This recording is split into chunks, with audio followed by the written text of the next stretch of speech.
जय हिंद दोस्तों। आज के इस वीडियो में हम राउल का नियम पढ़ने वाले हैं। एकदम आसान शब्दों में बताएंगे दोस्तों, ठीक है। अगर वीडियो को लास्ट तक देख लिए तो राउल का नियम भाई क्लियर हो जाएगा। और ये क्लास ट्वेल्थ केमिस्ट्री का मोस्ट इंपॉर्टेंट टॉपिक है। हर साल पूछता है, इस साल भी पूछने के बहुत ज्यादा चांसेस है। इसलिए अभी से राउल का नियम आप लोग क्लियर कर लो, कंफर्म कर लो, ठीक है। तो दोस्तों सबसे पहले राउल के नियम का भैया हम परिभाषा देख लेते हैं कि आखिर राउल का नियम होता क्या है, ठीक है। उसके बाद हम आपको एकदम अच्छे से समझा देंगे, एकदम मक्खन लगने लगेगा राउल का नियम आपको, ठीक है। तो चलिए देखते हैं। इस नियम के अनुसार यानी कि भैया राउल के नियम के अनुसार किसी विलायक में, ठीक है, किसी विलायक में अवाष्पशील पदार्थ घोलने पर प्राप्त विलयन, ठीक है, प्राप्त विलयन के वाष्प दाब का अपेक्षित अवनमन विलेय के मूल प्रभाज के बराबर होता है, ठीक है। यहाँ पे दोस्तों ध्यान से समझिए, अभी आप लोग नहीं समझे होंगे बट अभी हम आपको इस डायग्राम, इस फिगर की मदद से एकदम अच्छे से समझा देंगे। उसके बाद आप एकदम आसान भाषा में राउल के नियम को समझ जाओगे। और ये जो परिभाषा लिखी है ये भी आपको एकदम आसान लगने लगेगा, ठीक है। यहाँ पे दोस्तों हमने एक पात्र लिया है, ठीक है, हमने एक पात्र लिया है। इस पात्र में हमने विलायक लिया है, ठीक है। और कोई अवाष्पशील पदार्थ इसमें घोला जा रहा है, ठीक है। इसमें कोई अवाष्पशील पदार्थ घोला जा रहा है जो कि हमारा विलेय होगा, ठीक है, जो कि हमारा विलेय होगा। ओके। किसी विलायक में हम कोई अवाष्पशील पदार्थ को घोल रहे हैं, वही चीज यहाँ पे लिखा है कि किसी विलायक में अवाष्पशील पदार्थ घोलने पर प्राप्त विलयन के वाष्प दाब का अपेक्षित अवनमन, ठीक है। यानी कि दोस्तों जब हम इस विलायक में ये अवाष्पशील पदार्थ को हम घोल रहे हैं तो जो हमको विलयन मिल रहा है, क्योंकि भैया विलेय और विलायक जब मिलते हैं तो विलयन बन जाता है, सिंपल, ठीक है। तो जो हमको विलयन प्राप्त हो रहा है वो कैसा प्राप्त हो रहा है? वो प्राप्त हो रहा है हमारा विलयन जो प्राप्त हुआ है वो वाष्प दाब का अपेक्षित अवनमन है, ठीक है। वाष्प दाब का अपेक्षित अवनमन का मतलब है दोस्तों, जब हम अवाष्पशील पदार्थ को घोल रहे हैं तो विलयन का जो वाष्प दाब है उसमें आ जा रही है कमी, ठीक है, उसमें कमी आ जा रही है, ठीक है। सिंपल भाषा में आप लोग समझो, मान लीजिए कोई चीज उबल रहा है, ठीक है, कोई चीज उबल रहा है।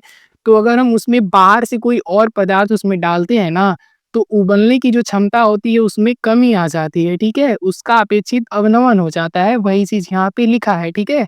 यानी कि कोई विलायक में हम कोई अवाष्पशील पदार्थ डाल रहे हैं तो विलयन का क्या हो जा रहा है भैया? अपेक्षित अवनमन हो जा रहा है।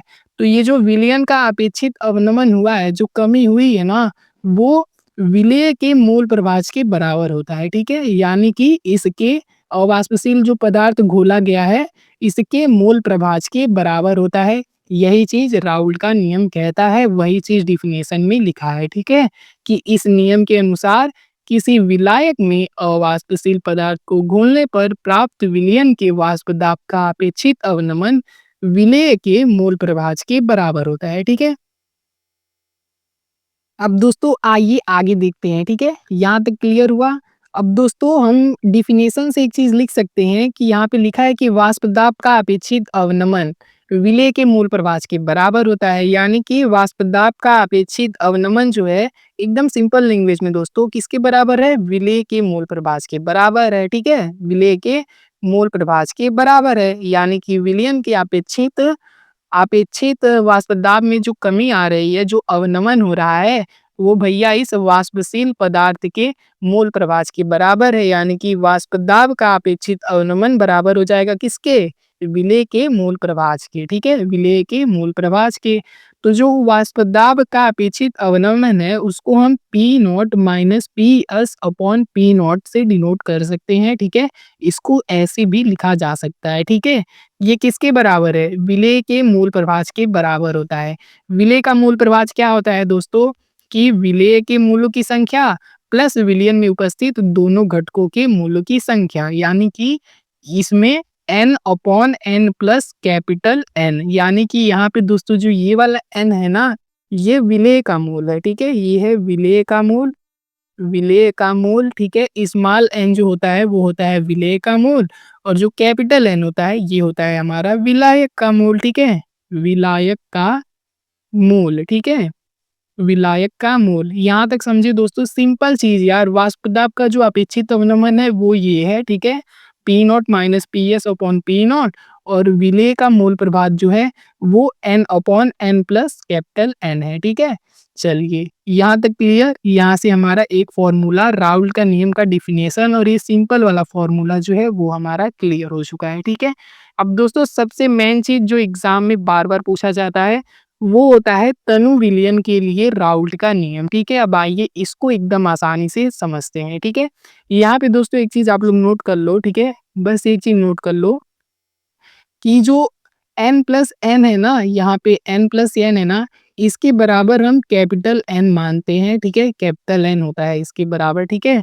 तो वही यही चीज यहाँ नीचे हम फिलअप कर लेंगे। तनु विलयन के लिए जो राउल्ट का नियम है उसमें यही चीज हम लिख लेंगे, ठीक है। सेम चीज वही लिखेंगे, P0 - PS/P0 इक्वल टू, अब n+n जो है हमारा n+n है उसकी जगह हम कैपिटल N लिख लेंगे, ठीक है। कैपिटल N लिख लेंगे, ठीक है। तो n अपॉन हमारा कैपिटल N हो जाएगा। अब दोस्तों एक चीज हमने बहुत पहले से ही पढ़ा है कि मोल बराबर क्या होता है, भार बट्टे अणु भार होता है, ठीक है। अब मोल बराबर भार बट्टे अणु भार लिख देंगे क्योंकि भैया ये मोल है दोनों, ठीक है। अब इसकी जगह हम, ये मोल है दोस्तों, ये विलेय का मोल है, ठीक है। ये विलेय का मोल है, ये विलेय का मोल है और ये भैया हमारा विलायक का मोल है, ठीक है। अब हम इस मोल की जगह, ठीक है, ये मोल है। अब हम मोल बराबर जानते हैं कि भार बट्टे अणु भार होता है, तो अब हम इसकी जगह भार बट्टे अणु भार को रखते हैं, ठीक है। तो चलिए रखते हैं। तो P0 - PS/P0 को सेम ऐसे ही रख देंगे हम लोग बराबर। अब भैया इस n की जगह यानी कि इस मोल की जगह n है, ये भार को हम किससे डिनोट करते हैं, W से, अणु भार को M से। तो आइए रख देते हैं।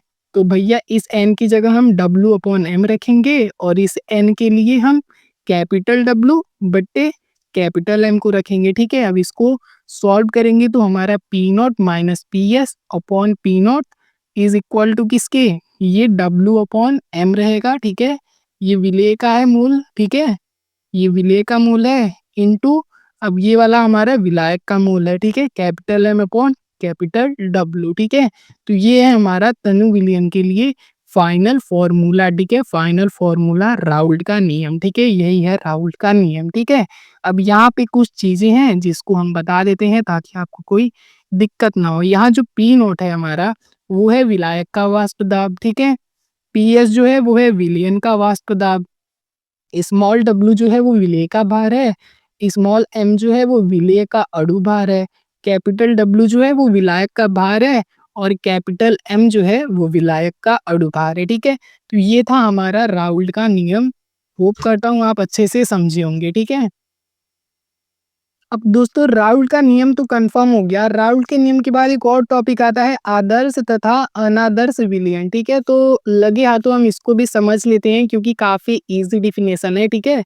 तो आदर्श विलयन दोस्तों क्या होता है, ऐसा विलयन जो प्रत्येक सांद्रता व ताप पर राउल्ट के नियम का भैया पालन करता है ना, आदर्श विलयन कहलाता है।